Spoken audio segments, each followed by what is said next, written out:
Bukele emakhaya nabo bonke abaphatheke kabi kulamalanga andlulile ngokuthi besingakalungi besingakabi ready ukuqala le process yale grant abayibiza i special COVID-19 grant ye 350. Ngiyazi ukuthi intatheli eziningi sezishayile zicela ukwazi ukuthi ingabe kwenziwa njani. Kodwa ngoba besingakabi ready besingakwazi ukuthi singachaza sithini. Siyabonga ukuthi abasebenzi basebenzile balungisa ukuthi sikwazi ukuthi namhlanje masiqeda no minister uku-announce ukuthi ngubani ozoqualifya abantu bazokwazi ukuthi baqale ba-apply. Okunye ekufanele esicela ukuchaza ukuthi i-team ikhona i-technical team lana ezokwazi ukuthi ibonise ababukele ekhaya ukuthi i-system izosebenza njani. Siye sayenza i-pilot emavikini andlulile ngoba khona ba-applyayo and esicela ukuchaza ukuthi labo abathola i-grant siyacela Nkosi yami ukuthi ninga-apply ngoba nina aniqualify. Mangabe sokhona i-grant oyitholayo angeke uqualify ngoba kule pilot esiqalile emavikini amabili andlulile siye sathola ukuthi kwi-50% yabantu aba-applyile ilanga lokuqala kuye kwa-apply 100,000 people and kuleyo 100,000 people applyile 50% of those people were actually people that are already receiving grants. Siyacela ke Nkosi yami nalabo aba-apply ngama-email sithole ukuthi even though ku-apply 250,000 50% of them are people that are already receiving grants. So sicela ukuchaza ukuthi mangabe ureceive i-grant currently noma ngabe ureceive i-child support grant ungumzali ngoba kusho ukuthi ngenyanga yokuqala lena esiphuma kuyo uye wathola i-300 rand per child. Kule nyanga elandelayo umzali uzothola esibiza caregiver. I-caregiver izothola u-500 rand. Asikwazi ke ukuthi sithi siphezulu kokuba sikunikele le mali yengane bese sikunikeza nemali yakho as a caregiver ngoba nawo abantwana babhekwa nguwe bese futhi uapplyela no 350 ngoba kufanele ukuthi si stretch le rand elikhona esilinikeze uhulumeni ukuthi senzele ukuthi laba abangatholi lutho kube yibo futhi abakwazi abakutholayo. So siyacela Nkosi yami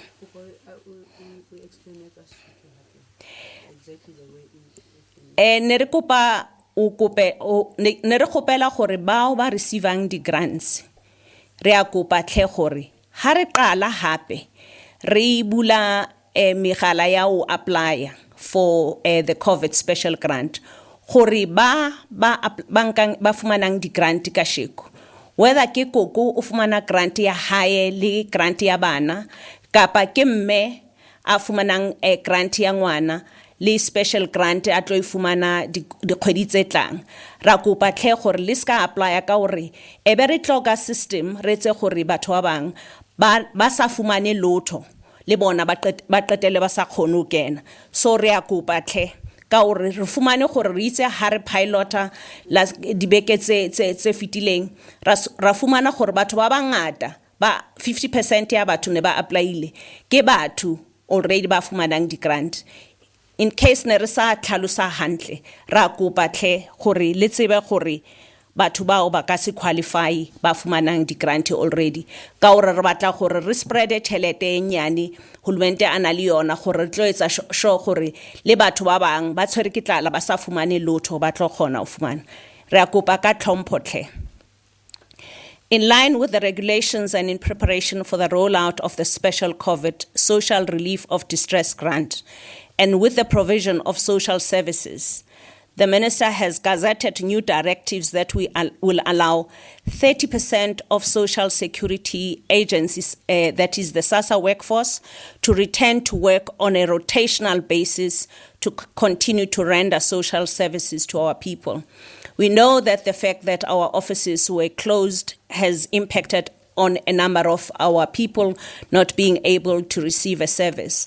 It's important to note, though, that our people too need to be taken care of, and we needed to make sure that in the first week we clean the offices and make them ready for them to be occupied by our teams. So much, we really would like to apologize for the inconvenience to those that needed our services, but also plead for patience, because much as the services will exist from this week, it's important to note that we can't roll out every service because only 30% of our employees will be back at the offices. So limited services will be provided, particularly in our local offices. Our district and regional offices didn't close even during this period because we need those are people that are providing essential service. So we will progressively open from today. In order to protect the most vulnerable members of society, Mondays and Tuesdays will be used to receive applications from older persons. We know that there's people that have just turned 60 that could not be able to come in and get support from our offices, so those people will be enabled for the first 2 days. Priority will then be given to those citizens that have just that turned 60 just prior. On Wednesdays and Thursdays, we'll be receiving applications for child support grant and foster care grants.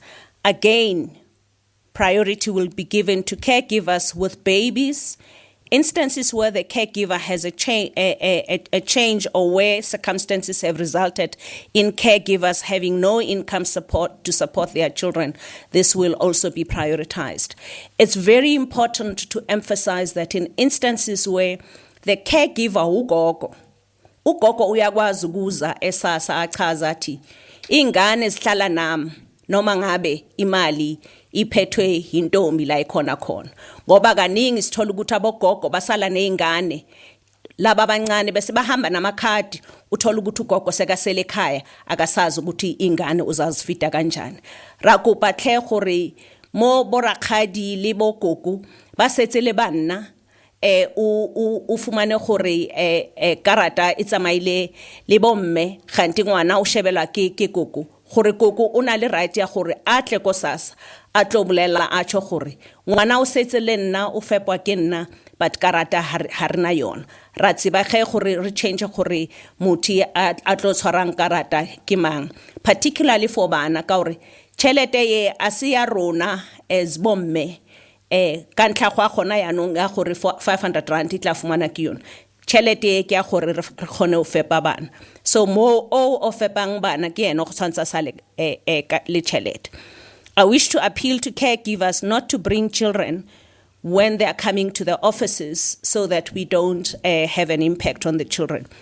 We do understand that generally the feeling is that we need to bring them along so that we have proof, but because we're not even taking the biometrics of the children currently, please leave the children home, but make sure that you bring all the documents so that we know what it is that we're dealing with.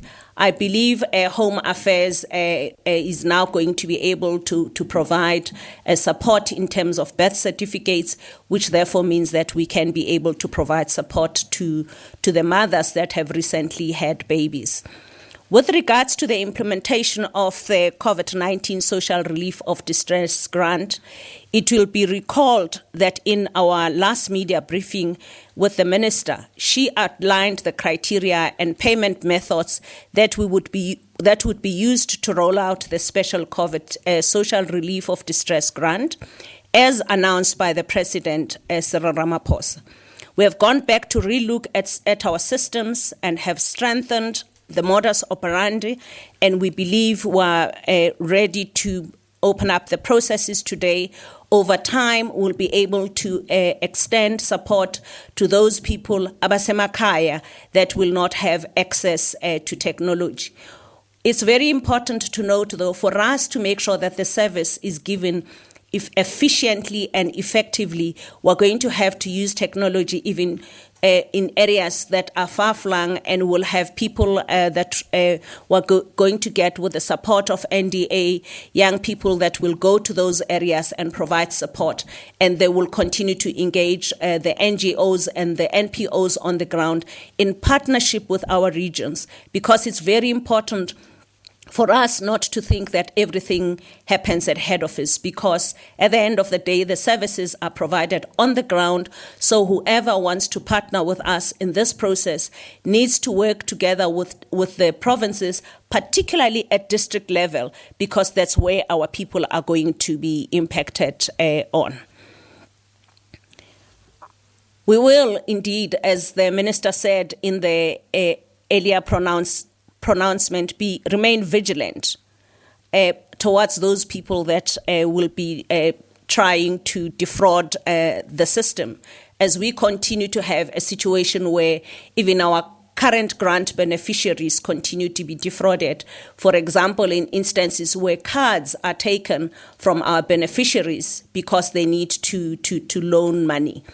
We must indicate that, much as we understand that there's instances where people have a need, it's very important for us to take responsibility for the cards that government gives us, where the money gets deposited, because it is supposed to support our families and not necessarily to be given to loan sharks that take the money, and the people that are supposed to get the money end up without money. So please siyacela ukuthi mangabe unekhadi la SASSA la imali yakho ingena khona, kungabi nezikhathi la sithatha lamakhadi bese siwanikeza abantu lapha siboleka kubo izimali. Siyazi ukuthi kunezikhathi la abantu kube khona ukuthi banezidingo, kodwa mangabe uthatha ikhadi lakho ulinikeza omunye umuntu, kusho ukuthi loyo muntu othatha le khadi lakho ucreate ifraud, and abomthetho bazoqhubeka bababophe. Let me come back again to the COVID-19 Social Relief of Distress 350 a grant that we're going to be doing for the next 6 months. It's very critical for us to understand what the criteria is going to be. There are some inputs that we got after the initial announcement by the minister, particularly with regards to the requirement for a proof of residence. We have since changed this in the directives that the minister has just announced, whereby we will need the people's address even if there's no proof of address, because in many instances your address is linked to your ID in any case, which is one of the documents that we will use to vet whether the person is confirmed or exists or doesn't exist. So the key people that will be able to apply will be those that are above 18, because in instances where people are less than 18, if they are people that are destitute, it means the child would still be receiving a child support grant in any case. It has to be people that are unemployed, those that are not receiving any income and not receiving any grant. And when we say any grant, we don't only mean a social grant, which may be received from SASSA. If you're receiving a grant from session that has been provided, therefore means that you will not qualify. And those people that currently students that are receiving NSFAS funding, because that has also not been stopped, we have an ability to be able to check through all those databases to make sure that people are not receiving these grants. And in instances where people are employed, we are going to be able to take all the database that we have and run it through a SARS that will check as to whether those people actually are people that are unemployed, because we know that in many instances people do take chances. The person has to give us, if it's people that are currently living in institutions that are supported by DSD, it therefore means that those people will also not qualify, including those people that are in other institutions of government, like in prisons. They definitely would not qualify.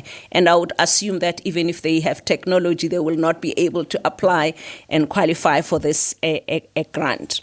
So the prospective applicants will need to provide the following compulsory information for us to be able to process their application. And this has to be submitted electronically.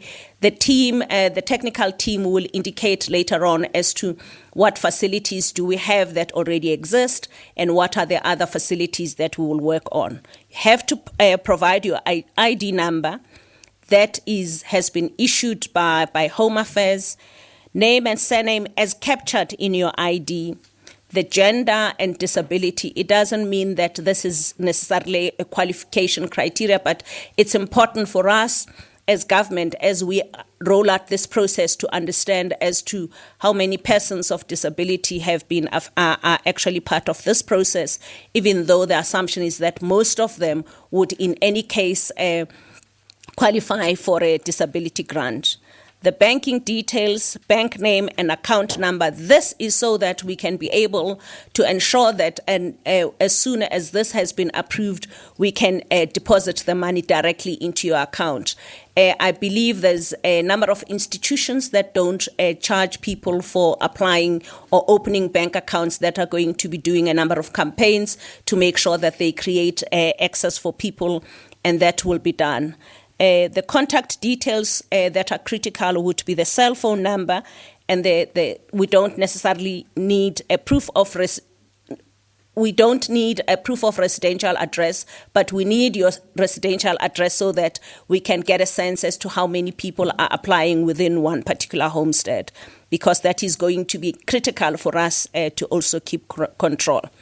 The manner in which the qualifying citizens can apply for this grant will be as follows. The new WhatsApp line will be 082 0468 553. We're no longer using the old line that we used, which is part of the health line. We now have a SASSA line specifically designed for this particular grant. Because we know that not everybody has a smartphone, for those little phones also one can be able to apply. We have a USSD line, or what we always refer to as an SMS line, which means we'll have to type in *134 *7737#. The email address will continue to exist. This was already in existence currently, which will be srd@sassa.gov.za. So that's the process that we're going to use.